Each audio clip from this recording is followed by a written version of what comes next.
আসসালামু আলাইকুম ওয়া রাহমাতুল্লাহি ওয়া বারাকাতুহু। বিসমিল্লাহির রহমানির রহিম। সৃষ্টিকর্তাকে নিয়ে যাদের মনে হাজারো প্রশ্ন, তাদের জন্য সবথেকে নির্ভরযোগ্য একটি বই হলো আরিফ আজাদের লেখা প্যারাডক্সিক্যাল সাজিদ। শুরু হচ্ছে চতুর্থ অধ্যায়, শূন্যস্থান থেকে স্রষ্টার দূরত্ব। সাজিদের কাছে একটি মেল এসেছে সকালবেলা। মেলটি পাঠিয়েছে তার নাস্তিক বন্ধু বিপ্লব ধর। বিপ্লবদাকে আমিও চিনি। সদা হাস্য এই লোকটার সাথে মাঝে মাঝেই টিএসসিতে দেখা হতো। দেখা হলেই উনি একটি হাসি দিয়ে জিজ্ঞেস করতেন, তুই কি এখনও রাতের বেলা ভূত দেখিস? বিপ্লবদা মনে হয় হাসিটি প্রস্তুত করেই রাখত। দেখা হওয়া মাত্রই প্রদর্শন। বিপ্লবদাকে চিনতাম সাজিদের মাধ্যমে। সাজিদ আর বিপ্লবদা একই ডিপার্টমেন্টের। বিপ্লবদা সাজিদের চেয়ে 2 ব্যাচ সিনিয়র। সাজিদ বিশ্ববিদ্যালয়ে এসে প্রথমে যে নাস্তিক হয়ে গিয়েছিল তার পুরো ক্রেডিটটাই বিপ্লবদার। বিপ্লবদা তাকে বিভিন্ন নাস্তিক অ্যাগনোস্টিকদের বইটই পড়িয়ে নাস্তিক বানিয়ে ফেলেছিল। সাজিদ এখন আর নাস্তিক নেই। আমি ক্লাস শেষে রুমে ঢুকে দেখলাম সাজিদ বরাবরের মতোই কম্পিউটার গুতাচ্ছে। আমাকে দেখা মাত্রই বলল, তোর দাওয়াত আছে? কোথায়? আমি জিজ্ঞেস করলাম। সাজিদ বলল, বিপ্লবদা দেখা করতে বলেছেন। আমার সাথে ওনার কোনো লেনদেন নেই। আমাকে এভাবে দেখা করতে বলার হেতু কি বুঝলাম না। সাজিদ বলল, ঘাবড়ে গেলি নাকি? তোকে একা না, সাথে আমাকেও। এই বলে সাজিদ বিপ্লবদার মেলটি ওপেন করে দেখালো। মেলটি হুবহু এরকম। সাজিদ, আমি তোমাকে একজন প্রগতিশীল, উদার মন সম্পন্ন, মুক্তমনা ভাবতাম। পড়াশুনো করে তুমি কথিত ধর্মীয় গোঁড়ামি আর অন্ধবিশ্বাস থেকে বেরিয়ে এসেছিলে, কিন্তু তুমি যে আবার সেই অন্ধবিশ্বাসের জগতে ফিরে যাবে সেটা কল্পনাও করিনি আমি। আজ বিকেলে বাসায় এসো, তোমার সাথে আলাপ আছে। আমরা খাওয়া দাওয়া করে দুপুরের নামাজ পড়ে বিপ্লবদার সাথে দেখা করার জন্য বের হলাম। বিপ্লবদা আগে থাকতেন বনানী, এখন থাকেন কাঁটাবন। জ্যামট্যাম কাটিয়ে আমরা যখন বিপ্লবদার বাসায় পৌঁছাই তখন আসরের ওয়াক্ত হয়ে গেছে। বিপ্লবদার সাথে হ্যান্ডশেক করে আমরা বসলাম না। সাজিদ বলল, দাদা, আলাপ একটু পরে হবে, আসরের নামাজটা পড়ে আসি। বিপ্লবদা না করলেন না। আমরা বেরিয়ে গেলাম। পার্শ্ববর্তী মসজিদে আসরের নামাজ পড়ে ব্যাক করলাম ওনার বাসায়। বিপ্লবদা ইতিমধ্যেই কফি তৈরি করে রেখেছেন। খুবই উন্নত মানের কফি। কফির গন্ধটা পুরো ঘরময় ছড়িয়ে পড়ল মুহূর্তেই। সাজিদ কফি হাতে নিতে নিতে আমাকে উদ্দেশ্য করে বলল, জানিস, বিপ্লবদার এই কফি বিশ্ববিখ্যাত, ভূমধ্যসাগরীয় অঞ্চলের কফি। এইটা কানাডা ছাড়া আর কোথাও পাওয়া যায় না। বিপ্লবদা কানাডা থেকে অর্ডার করিয়ে আনেন। কফির কাপে চুমুক দিয়ে মনে হলো আসলেই সত্যি এত ভালো কফি হতে পারে ভাবাই যায় না। সাজিদ এবার বিপ্লবদার দিকে তাকিয়ে বলল, আলাপ শুরু হোক। বিপ্লবদার মুখে সদা হাস্য ভাবটা আজকে নেই। ওনার পরম শিষ্যের এরকম অধঃপতনে সম্ভবত ওনার মন কিছুটা বিষণ্ণ। তিনি বললেন, তোমার সিদ্ধান্তের প্রতি আমার যথেষ্ট শ্রদ্ধা আছে, তবে তোমাকে একটি বিষয়ে বলার জন্যই আসতে বলেছি। হয়তো তুমি ব্যাপারটি জেনে থাকবে, তবুও। সাজিদ কফির কাপে চুমুক দিয়ে বলল, জানা বিষয়টাও আপনার মুখ থেকে শুনলে মনে হয় নতুন জানছি। আমি আপনাকে কতটা পছন্দ করি তা তো আপনি জানেনই। বিপ্লবদা কোনো ভূমিকায় গেলেন না, সরাসরি বললেন, ওই যে তোমার সৃষ্টিকর্তা, ওনার ব্যাপারে বলতে চাই। তুমি বিজ্ঞানের ছাত্র, তুমি হয়তো এ ব্যাপারে জানো। সম্প্রতি বিজ্ঞান প্রমাণ করেছে এই মহাবিশ্ব সৃষ্টিতে সৃষ্টিকর্তার কোনো দরকার নেই। মহাবিশ্ব সৃষ্টি হয়েছে শূন্য থেকেই। আগে তোমরা মানে বিশ্বাসীরা বলতে, একটা সামান্য সূঁচও যখন কোনো কারিগর ছাড়া এমনি এমনি তৈরি হতে পারে না, তাহলে এই গোটা মহাবিশ্ব কিভাবে তৈরি হবে আপনা আপনি?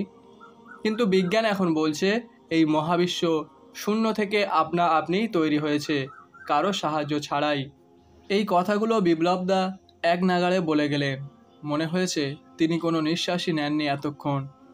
সাজিদ বলল, অদ্ভুত তো, তাহলে তো আমাকে আবার নাস্তিক হয়ে যেতে হবে দেখছি। সাজিদ চমৎকার একটা হাসি দিল। সাজিদ এইভাবে হাসতে পারে তা আমি আজই প্রথম দেখলাম। বিপ্লবদা সেদিকে মনোযোগ দিয়েছেন বলে মনে হলো না। উনি মোটামুটি একটা লেকচার শুরু করেছেন। আমি আর সাজিদ খুব মনোযোগী ছাত্রের মতো ওনার বৈজ্ঞানিক কথাবার্তা শুনছিলাম। তিনি যা বোঝালেন, যা বললেন তার সারসংক্ষেপ এরকম: পদার্থবিজ্ঞানে নতুন দিগন্তের উন্মোচন করেছে কোয়ান্টাম মেকানিক্স। এই কোয়ান্টাম মেকানিক্সে একটি থিওরি আছে, সেটি হলো কোয়ান্টাম ফ্ল্যাকচুয়েশন। এই কোয়ান্টাম ফ্ল্যাকচুয়েশনের মূল কথা হলো মহাবিশ্বে পরম শূন্যস্থান বলে আদতে কিছু নেই। মানে আমরা যেটাকে নাথিং বলে এতদিন জেনে এসেছি, বিজ্ঞান বলছে আদতে নাথিং বলতে কিছুই নেই। প্রকৃতি শূন্যস্থান পছন্দ করে না, তাই যখনই কোনো শূন্যস্থান তৈরি হয় সেখানে 1 সেকেন্ডের বিলিয়ন ভাগের 1 ভাগ সময়ের মধ্যে কণা এবং প্রতিকণা তৈরি হচ্ছে এবং একটির সাথে অন্যটির ঘর্ষণে ধ্বংস হয়ে যাচ্ছে। তোমরা জানো কোয়ান্টাম ফ্ল্যাকচুয়েশনের ধারণা কোথা থেকে এসেছে? আমি বললাম, না। বিপ্লবদা আবার বলতে শুরু করলেন, এই ধারণা এসেছে হাইজেনবার্গের বিখ্যাত অনিশ্চয়তা নীতি থেকে। হাইজেনবার্গের সেই বিখ্যাত সূত্রটা তোমরা জানো নিশ্চয়ই। সাজিদ বলল, হ্যাঁ। হাইজেনবার্গ বলেছেন আমরা কখনো একটি কণার অবস্থান এবং এর ভরবেগের সঠিক পরিমাণ একসাথে অ্যাকুরেটলি জানতে পারবো না। যদি অবস্থান সঠিকভাবে জানতে পারি তাহলে এর ভরবেগের মধ্যে গলদ থাকবে, আবার যদি ভরবেগ সঠিকভাবে জানতে পারি তাহলে এর অবস্থানের মধ্যে গলদ থাকবে। দুটো একসাথে সঠিকভাবে জানা কখনোই সম্ভব না। এইটা যে সম্ভব না এটা বিজ্ঞানের অসারতা না, আসলে এটা হলো কণার ধর্ম বা বৈশিষ্ট্য। বিপ্লবদা বললেন, এক্স্যাক্টলি, একদম তাই। হাইজেনবার্গের এই নীতিকে শক্তি আর সময়ের ক্ষেত্রে ব্যবহার করা যায়।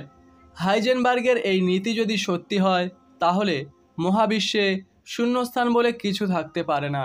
যদি থাকে তাহলে তার অবস্থান ও ভরবেগ দুটোই শূন্য চলে আসে, যা হাইজেনবার্গের নীতি বিরুদ্ধ। এইটুকু বলে বিপ্লবদা একটু থামল।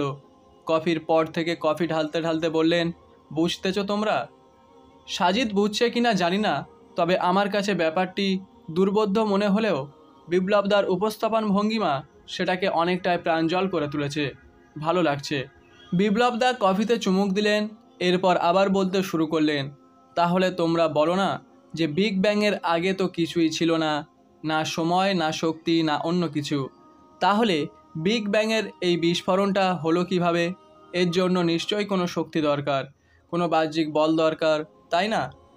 এইটা বলে তোমরা স্রষ্টার ধারণাকে জায়েজ করতে। তোমরা বলতে এই বাহ্যিক বলটা এসেছে স্রষ্টার কাছ থেকে। কিন্তু দেখো, বিজ্ঞান বলছে এইখানে স্রষ্টার কোনো হাত নেই।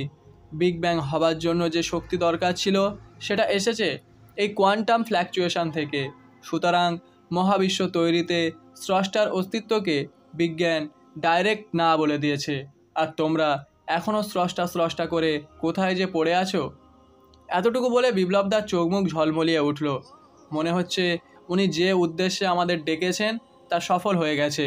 আমরা হয়তো ওনার বিজ্ঞানের উপর এই জ্ঞানগর্ভ লেকচার শুনে এক্ষুনি নাস্তিকতার উপর ঈমান নিয়ে আসব। যাই হোক, ইতোমধ্যে সাজিদ 2 কাপ কফি গিলে ফেলেছে। নতুন 1 কাপ ঢালতে ঢালতে সে বলল, এই ব্যাপারে স্টিফেন হকিংয়ের বই আছে, দ্য গ্র্যান্ড ডিজাইন, এটা আমি পড়েছি। সাজিদের কথা শুনে বিপ্লবদাকে খুব খুশি মনে হলো। তিনি বললেন, বাহ, তুমি তাহলে পড়াশোনা স্টপ করনি? বেশ বেশ, পড়াশোনা করবে, বেশি বেশি পড়বে। সাজিদ হাসল। হেসে সে বলল, কিন্তু দাদা, এই ব্যাপারে আমার কনফিউশন আছে। কোন ব্যাপারে? বিপ্লবদার প্রশ্ন। স্টিফেন হকিং আর লিওনার্ড দ্য গ্র্যান্ড ডিজাইনের ব্যাপারে। বিপ্লবদা একটু থতমত খেলো মনে হলো। মনে হয় উনি মনে মনে বলছে, এই ছেলে দেখছি খোদার উপর খোদাগিরি করছে। তিনি বললেন, ক্লিয়ার করো। সাজিদ বলল, আমি 2টা দিক থেকেই এটার ব্যাখ্যা করব, বিজ্ঞান এবং ধর্ম, যদি অনুমতি দেন। অবশ্যই, বিপ্লবদা বললেন। আমি মুগ্ধ শ্রোতা। গুরু এবং এক্স শিষ্যের তর্ক জমে উঠেছে। সাজিদ বলল, প্রথম কথা হচ্ছে স্টিফেন হকিংয়ের এই থিওরিটা এখনও থিওরি, সেটা ফ্যাক্ট নয়। এই ব্যাপারে প্রথম কথা বলেন বিজ্ঞানী লরেন্স ক্রাউস। তিনি এটা নিয়ে একটি বিশাল সাইজের বই লিখেছিলেন। বইটার নাম ছিল আ ইউনিভার্স ফ্রম নাথিং। অনেক পরে এখন স্টিফেন এটা নিয়ে ওনার দ্য গ্র্যান্ড ডিজাইনের কথা বলেছেন।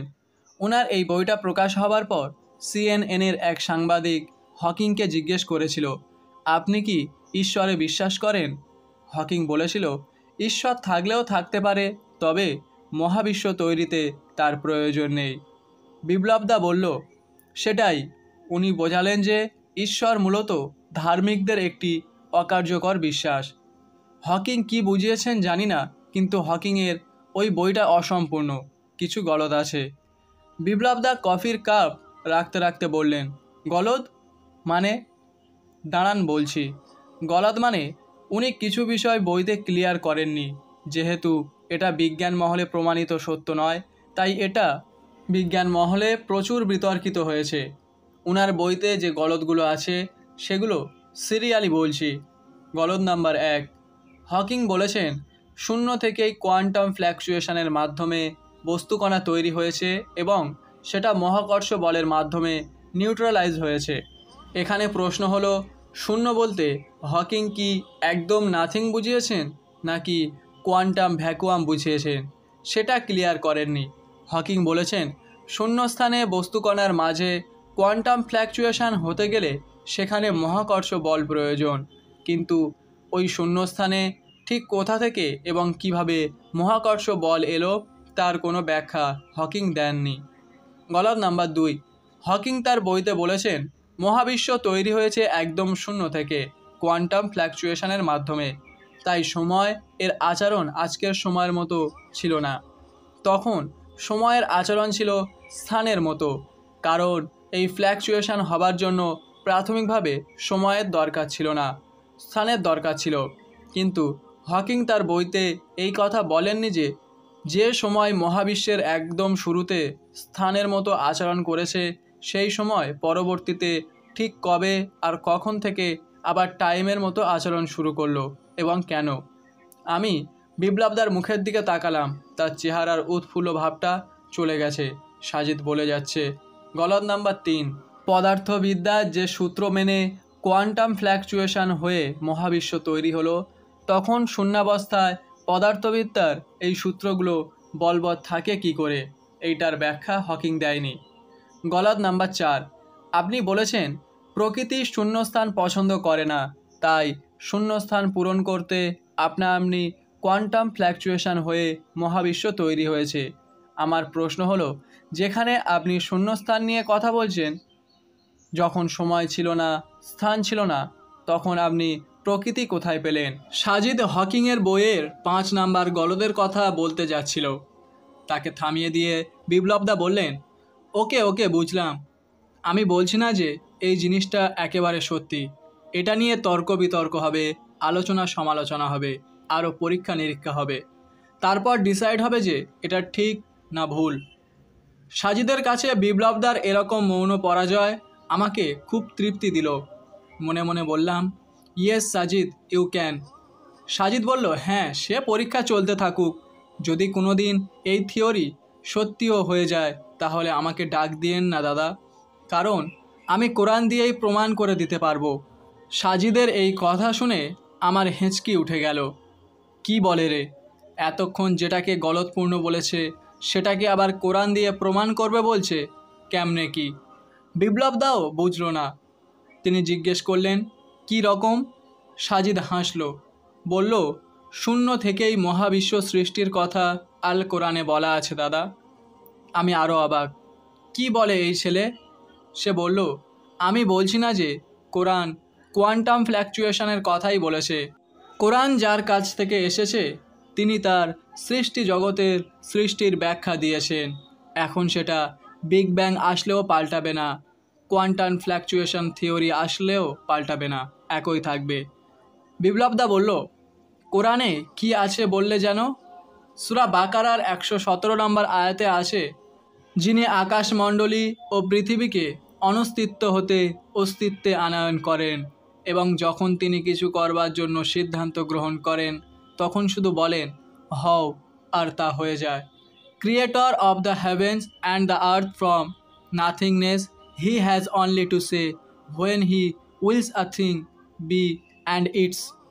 দেখুন, আমি আবারও বলছি, আমি এটা বলছি না যে আল্লাহ তাআলা এখানে কোয়ান্টাম ফ্ল্যাকচুয়েশনের কথাই বলেছেন। তিনি তার সৃষ্টির কথা বলেছেন। তিনি অনস্তিত্ব অর্থাৎ নাথিং থেকে অস্তিত্বে অর্থাৎ সামথিংয়ে এনেছেন। এমন না যে আল্লাহ তার হাত দিয়ে প্রথমে মহাবিশ্বের ছাদ বানালেন, তারপর তাতে সূর্য, চাঁদ, গ্যালাক্সি এগুলো একটা একটা বসিয়ে দিয়েছেন। তিনি কেবল নির্দেশ দিয়েছেন। হকিংও একই কথা বলেছে, কিন্তু তারা বলেছে এটা এমনি এমনি হয়ে গেছে শূন্য থেকেই। আল্লাহ বলেছেন না, এমনি হয়নি। আমি যখন নির্দেশ দিয়েছি হও অর্থাৎ কুন, তখন তা হয়ে গেল। হকিং ব্যাখ্যা দিতে পারছে না এই কোয়ান্টাম ফ্ল্যাকচুয়েশনের জন্য মহাকর্ষ বল কোথা থেকে এলো, সময় কেন, কিভাবে স্থান হলো, পরে আবার সেটা সময় হলো। কিন্তু আমাদের স্রষ্টা ব্যাখ্যা দিয়েছেন। তিনি বলেছেন হতে, আর তা হয়ে গেল। ধরুন একটা ম্যাজিশিয়ান ম্যাজিক দেখাচ্ছে। ম্যাজিশিয়ান বসে আছে স্টেজের এক কোণায়, কিন্তু সে তার চোখের ইশারায় ম্যাজিক দেখাচ্ছে। দর্শক দেখছে। খালি টেবিলের উপরে হঠাৎ একটা কবুতর তৈরি হয়ে গেল এবং সেটা উড়েও গেল। দর্শক কি বলবে? এটা কোয়ান্টাম ফ্ল্যাকচুয়েশনের মাধ্যমে হয়ে গেছে? না, বলবে না। এর পেছনে ম্যাজিশিয়ানের কারসাজি আছে। সে স্টেজের এক কোণা থেকে চোখ দিয়ে ইশারা করেছে বলেই এটা হয়েছে। স্রষ্টাও সেরকম। তিনি শুধু বলেছেন হও, আর মহাবিশ্ব আপনা আপনিই হয়ে গেল। আপনাদের সেই শূন্যস্থান থেকে স্রষ্টার দূরত্ব কেবল ওই হও পর্যন্তই। মাগরিবের আজান পড়তে শুরু করেছে। বিপ্লবদাকে অনেকটাই হতাশ দেখলাম। আমরা বললাম আজ তাহলে উঠি। উনি একটা নিঃশ্বাস ছেড়ে বললেন এসো। আমরা বেরিয়ে পড়লাম। আমি অবাক হয়ে সাজিদের দিকে তাকিয়ে আছি। কে বলবে এই ছেলেটা গত 6 মাস আগেও নাস্তিক ছিল। নিজের শুরুকেই কীরকম কুপকাত করে দিয়ে আসলো। কোরআনের সূরা বাকারার 117 নম্বর আয়াতটি কত হাজারবার পড়েছি, কিন্তু এভাবে কোনো দিন ভাবিনি। আজকে এটা সাজিদ যখন বিপ্লবদাকে বোঝাচ্ছে, মনে হচ্ছে আজকেই নতুন শুনছি এই আয়াতের কথা। গর্ব হতে লাগলো আমার।